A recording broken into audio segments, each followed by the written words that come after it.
Dans les 30 derniers jours, je me suis donné le défi de faire 30 jours de yoga et aujourd'hui, je vais vous partager mon expérience avec le défi Breathe avec Yoga with Adrienne. Bonjour tout le monde, mon nom est Francis Lapointe, je suis coach en psychologie du sport et doctorant en psychologie. Cependant, aujourd'hui, je ne vous parlerai pas de mindset ou de psychologie, mais plutôt de yoga. Adrienne, c'est une professeure de yoga du Texas aux États-Unis. Elle a une chaîne YouTube qui cumule plus de 9 millions d'abonnés. C'est maintenant une habitude pour elle. Au mois de janvier, elle débute la nouvelle année avec une vidéo par jour et un défi vraiment de 30 jours de yoga. Ça fait d'ailleurs déjà quelques années que je fais ces 30 jours de yoga-là. Par contre, cette année, c'est vraiment la première année où j'ai été capable de maintenir une discipline et de faire vraiment le défi complet.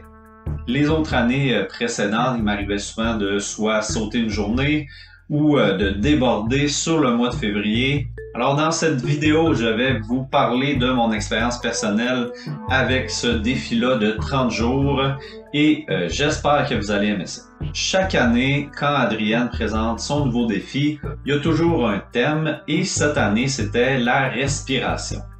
Je dois vous avouer d'ailleurs que j'étais un peu réticent, j'avais certaines craintes par rapport au programme, qu'est-ce qu'elle allait nous présenter par rapport à la respiration. Faut dire que j'aime pas nécessairement le type de yoga où on est un peu plus méditatif, si on peut dire. Donc j'aime ça quand ça bouge, j'avais pas le goût de me retrouver assis ou couché à respirer pendant 30 jours à tous les jours. Cependant, il s'est avéré que seulement quelques vidéos étaient vraiment axées spécifiquement sur la respiration. Oui, la respiration était toujours un élément important pour chaque vidéo.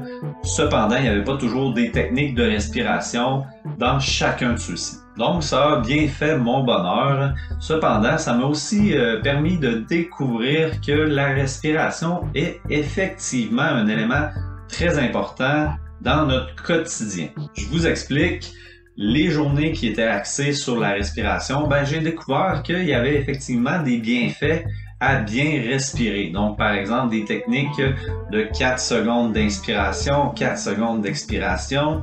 On pouvait même aller jusqu'à 8 secondes d'inspiration et 8 secondes d'expiration. Lors de ces journées, je me rendais compte au fil de la journée que je respirais mieux. Donc, quand on parle d'une bonne respiration, on parle de respirer, envoyer l'air dans l'abdomen plutôt que le thorax et les pectoraux. Donc ces journées-là, je me rendais compte que je respirais mieux. Je me rendais compte aussi que j'étais davantage dans le moment présent. Je passais moins d'une tâche à l'autre, donc j'avais un petit peu moins de presse. J'étais plus au ralenti, mais d'une façon positive. Donc tout ça pour dire que l'aspect respiration du programme était finalement positif pour moi. J'ai vu des bienfaits à ça et il n'y avait pas trop de moments non plus où on ne faisait que respirer. Quelle est l'accessibilité de ce programme-là maintenant? Honnêtement, je suis persuadé que c'est vraiment pour tout le monde. Donc, personnellement, il y a certaines positions que je suis pas capable de maintenir très longtemps. Il y a certaines positions que je suis simplement pas capable de faire non plus.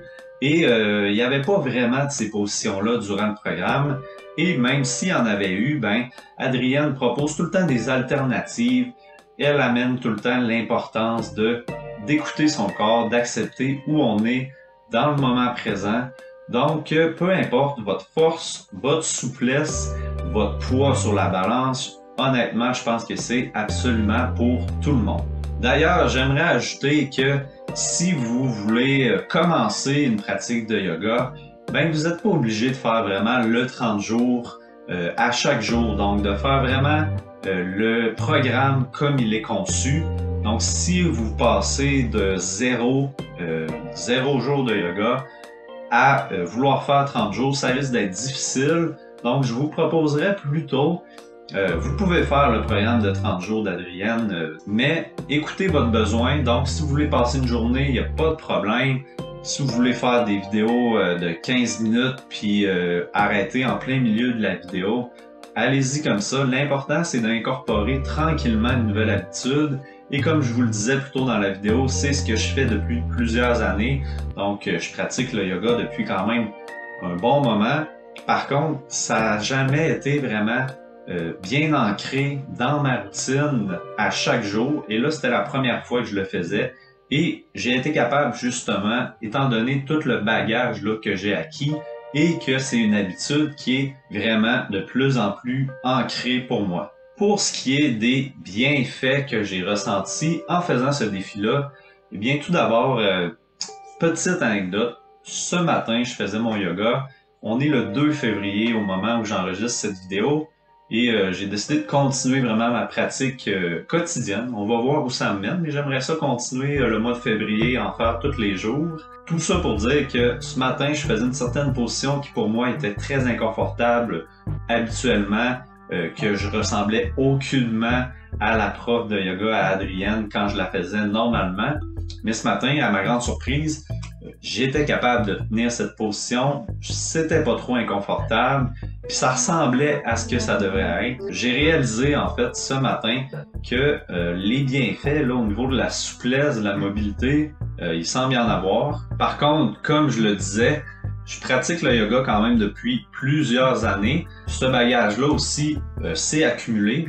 Et donc, c'est pas seulement le 30 jours qui a fait en sorte que j'ai amélioré ma souplesse, que j'ai eu des bienfaits vraiment à ce niveau-là. Par contre, j'ai jamais eu une pratique vraiment quotidienne du yoga. Régulièrement, je fais 4 à 5 fois par semaine, mais il m'arrive aussi d'arrêter pendant plusieurs jours, plus rarement plusieurs semaines. Là, normalement, je maintiens quand même assez bien. Mais c'était la première fois vraiment que je faisais un 30 jours très discipliné et je pense que ça a payé. Puis c'est le fun vraiment de voir que si je maintiens une habitude pendant un certain temps, ben je vais avoir des bienfaits. Donc ça, je pense que ça peut se transférer dans beaucoup d'autres aspects. Donc peu importe tes projets, peu importe ce que tu veux accomplir, en faire un petit peu à chaque jour, c'est normalement très payant. Et donc, en faisant un 30 jours de yoga, j'ai vraiment vu une amélioration, surtout au niveau de mes hanches qui sont une faiblesse pour moi. Là, je sens vraiment une meilleure souplesse, une meilleure mobilité à ce niveau-là. Et moi qui fais de l'escalade, ça c'est très bénéfique pour moi d'avoir une plus grande souplesse à ce niveau-là parce que c'est vraiment des muscles qui sont hyper importants dans ce sport-là.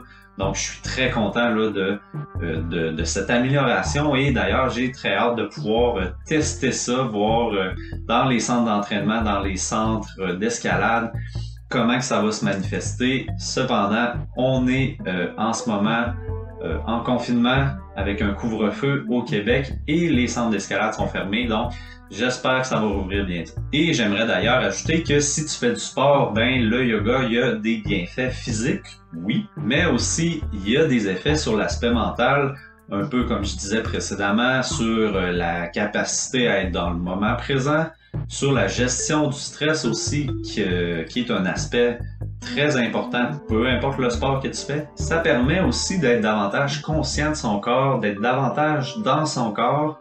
Et pour plusieurs sports, c'est vraiment important d'avoir une conscience de son corps, conscience de nos mouvements, autant pour l'aspect technique, de la prévention des blessures et beaucoup d'autres aspects, je pense. Alors, en conclusion, je recommande vraiment à n'importe qui de faire ce défi-là. C'est un défi accessible. Vous pouvez le faire à n'importe quel moment. Les vidéos sont gratuites sur YouTube. C'est un défi qui était proposé pour la nouvelle année, mais vous pouvez le faire vraiment n'importe quand dans l'année. Alors voilà, si vous avez aimé cette vidéo, faites un pouce en l'air ou encore abonnez-vous. J'aimerais ça éventuellement atteindre le 1000 abonnés. Avec les 1000 abonnés vient la monétisation. Donc, merci pour ceux qui vont s'abonner et on se revoit bientôt pour une nouvelle vidéo ou encore un nouveau podcast, donc mon podcast Plein Potentiel qui sort toutes les 2 semaines. À bientôt!